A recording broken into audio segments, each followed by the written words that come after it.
In this video, I'll demonstrate how to generate a PCB layout from an inverting amplifier schematic. Before you begin, please ensure that you have watched the video, Fusion 360 Inverting Amplifier Schematic, as this exercise uses the schematic created in that tutorial. The link to that video is provided in the description below. Launch Fusion 360 and navigate to the BME 313 folder. Begin by opening the Inverting Amplifier Schematic.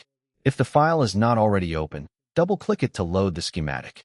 Once it is open, click Switch to PCB Document to open the PCB editor and begin creating the board layout of the schematic. This is the PCB layout workspace. On the right side, you will see the Display Layers panel, which controls the visibility of the various PCB design layers. Let's review some of the most important layers. The top and bottom layers are the board's copper layers. The top layer, often referred to as the component layer, is typically used for placing components and routing traces. The bottom layer is primarily used for routing connections and is also known as the solder layer, since solder is applied to the pins of through-hole components on this side of the board. The silkscreen top and silkscreen bottom layers contain printed information such as component outlines, labels, and other markings. Information on the silkscreen top layer is printed on the component side of the PCB, while information on the silkscreen bottom layer is printed on the solder side. The names layers display component reference designators, such as J1, R1, and U1. These identifiers can also be printed on the PCB. Names top corresponds to the component side of the board, while names bottom corresponds to the solder side. The values layers display component values and function similarly to the names layers. However, these layers are often hidden to keep the silkscreen clear and uncluttered. The solder mask layers define the protective coating that covers the PCB and prevents solder from bridging between adjacent traces. Only the exposed pads remain available for soldering. Finally, the document layer is used for design notes and other non-manufacturing information. This layer is typically hidden so that its contents do not appear on the finished PCB silkscreen. Back in the PCB editor, you will see the components imported from the schematic along with the default rectangular board outline. To make the workspace easier to navigate, start by hiding the document and values top layers. Click here to disable the document layer and here to disable the values top layer.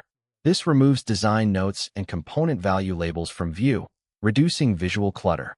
Since components are typically placed on the top side of the board, a corresponding values bottom layer is usually not present. Next, click this icon to set the PCB grid. Use a 10mm grid with dot style and enable grid visibility. The dots may not appear until you zoom in by scrolling the mouse wheel. Now adjust the board outline. Select an edge and drag it to the desired size, 2000 mils horizontally and 1500 mils vertically.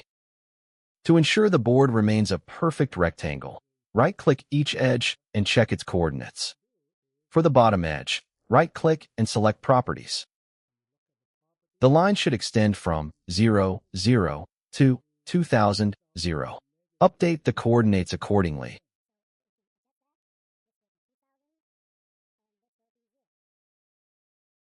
Then click OK to close the Properties panel. For the right edge, right-click and select Properties.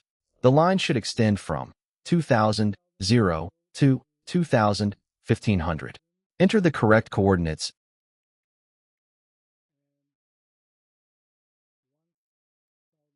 and click OK to close the panel. For the top edge, right-click and select Properties.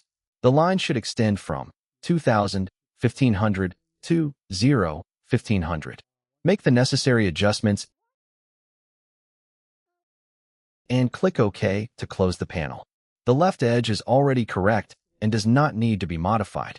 After these changes, the PCB will have the desired board outline. With the board outline defined, you can begin placing the components. Select J3 and move it to the right side of the board. Then place J2 on the right side as well. Next, move J1 to the left side of the board. Position the op-amp near the center of the board and arrange the two resistors in appropriate locations around it to support efficient routing. If you accidentally made a mistake, press Ctrl-Z to undo the action and try again. Zoom in on the board and rearrange the components to prepare for PCB layout. The 3 connectors and the 2 resistors will need to be rotated. To do this, right-click J3 and select Rotate. This opens the rotation panel and rotate J3 90 degrees. With the rotation panel open, click each component that requires rotation. J1 should be clicked 3 times to rotate it 270 degrees. Then click R1, R2, and J2 once each to rotate them 90 degrees.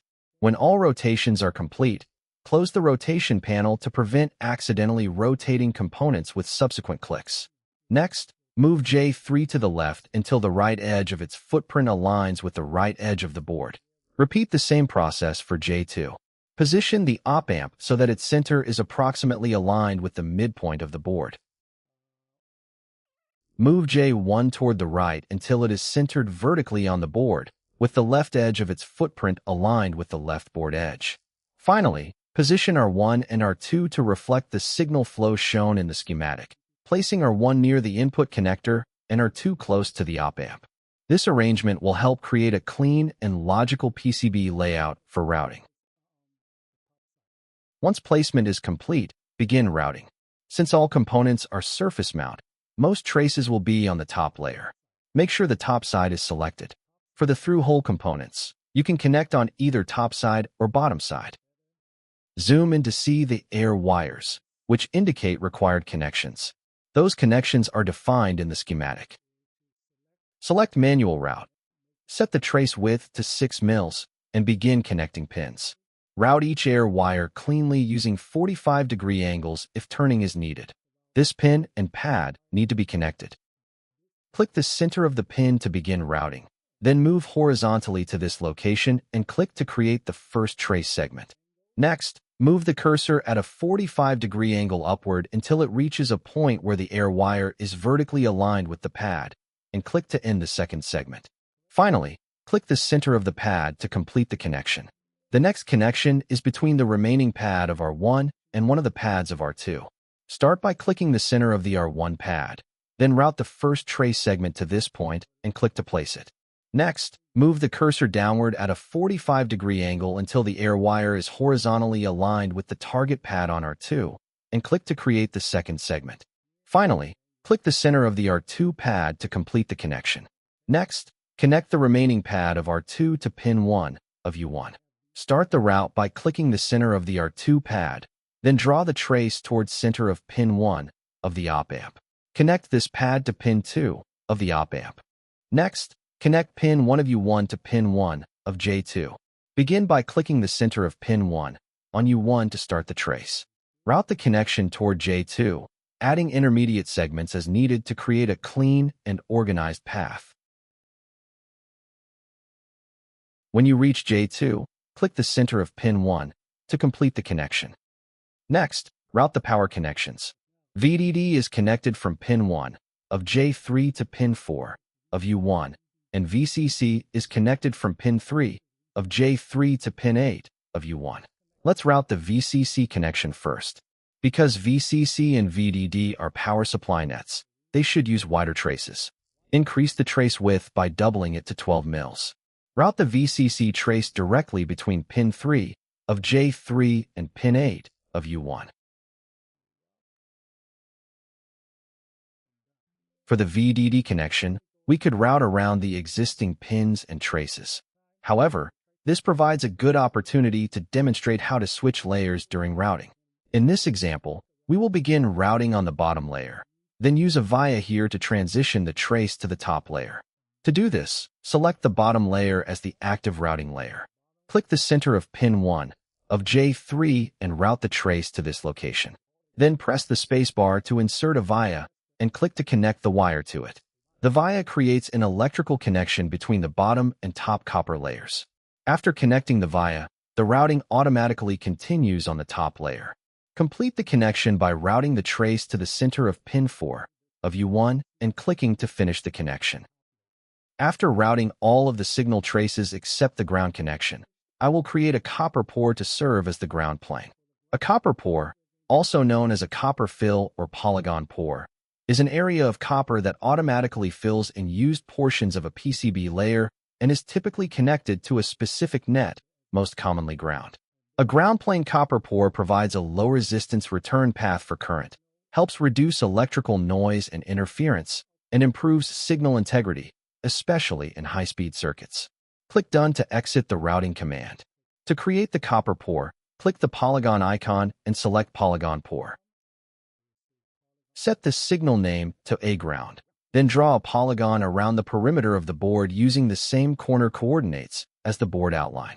Move the cursor to 0, 0, and click to start the polygon. Next, move to 2000, 0, and click.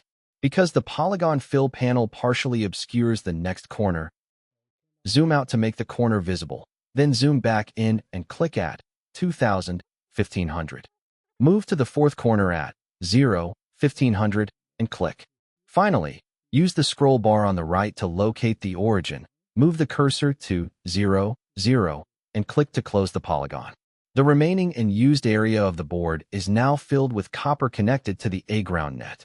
If you zoom in, you can see that this connector pin is connected directly to the copper pore, which serves as the ground plane. You can also see that pin 3 of U1 is connected to the same ground plane through the copper pore. Now, I move to the bottom layer to create a copper pore there.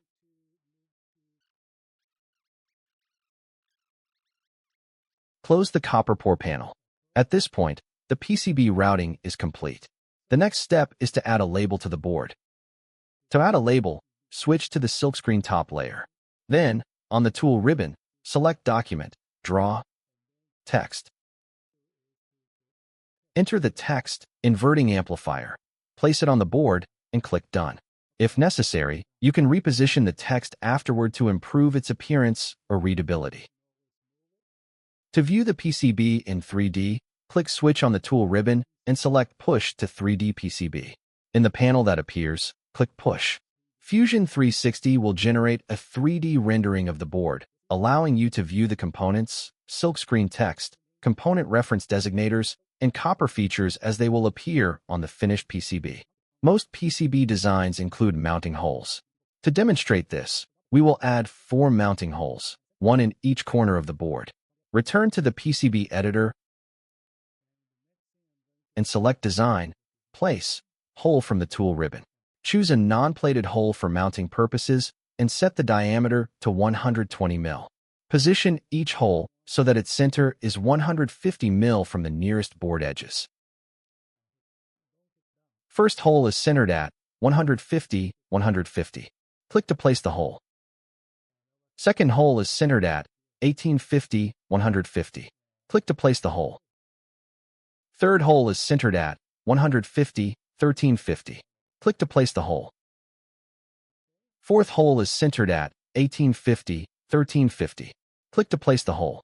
After placing all 4 holes, click Done. Because changes were made in the PCB editor, Fusion 360 will indicate that the 2D PCB and 3D PCB are no longer synchronized. To update the 3D model, select Push to 3D PCB again and click Push. The updated 3D view will now display the 4 mounting holes. Finally, save both the PCB layout and the 3D model. You will notice that the project contains 4 linked files. One of these is the project file, which maintains the links between the schematic, PCB layout, and 3D model files. When transferring or backing up the project, always move all 4 files together to preserve those links and ensure the project can be opened correctly. This concludes the demo. Here is the summary. The PCB design process begins with a completed and verified schematic as the foundation for the board layout. After importing the schematic data, the PCB board outline is created to define the physical dimensions and shape of the board. Components are then moved into the PCB outline and strategically arranged to achieve optimal placement, improve signal integrity, and simplify routing. Once the component placement is finalized, all electrical connections indicated by the air wires, also called rat's nest, are routed by creating the required PCB traces. Create ground-connected copper pores on the top and bottom layers of the PCB to improve grounding and reduce noise. Mechanical mounting holes are then added as needed to support assembly and installation requirements. Finally, an optional 3D view of the PCB can be generated to visualize the completed design, verify component placement, and review the overall mechanical fit before manufacturing. In the next video, I will show how to create the Gerber files used by PCB manufacturers to produce the boards. If you found this video helpful, please like, share, and subscribe for more content.